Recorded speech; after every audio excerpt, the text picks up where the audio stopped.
మొదటగా నాకు కాంగ్రెస్ టికెట్ ఇచ్చిన మా కాంగ్రెస్ పార్టీ అధినేత్రి సోనియా గాంధీ గారికి, ఏఐసిసి ప్రెసిడెంట్ మల్లికార్జున ఖర్గే గారికి, రాహుల్ గాంధీ గారికి, ప్రియాంక గాంధీ గారికి, అట్లాగే ఇక్కడ మన పిసిసి చీఫ్ మరియు సీఎం రేవంత్ రెడ్డి గారికి, బట్టి విక్రమార్క గారికి, ఉప ముఖ్యమంత్రి వర్యులు, మరియు మన వరంగల్ జిల్లా శాసనసభ్యులు, మంత్రులు, ఇక్కడున్న కాంగ్రెస్ నాయకులు అందరికీ కూడా నన్ను కాంగ్రెస్ పార్టీ అభ్యర్థిగా ప్రకటించినందుకు, నన్ను సపోర్ట్ చేసినందుకు వాళ్ళందరికీ నా ధన్యవాదాలు తెలియజేసుకుంటున్నాను.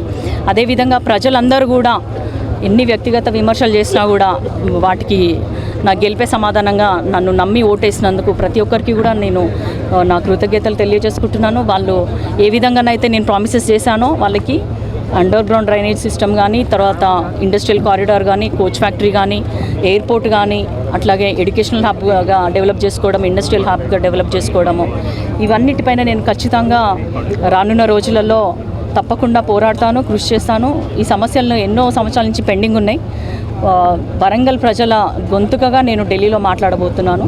అందుకు అవకాశం కల్పించిన ప్రజలందరికీ కూడా పేరు పేరున నేను నమస్కారాలు తెలియజేసుకుంటున్నాను. Thank you. అసలైన తొలి వెలుగు. ఫాలో వాట్సాప్ @తొలి వెలుగు official.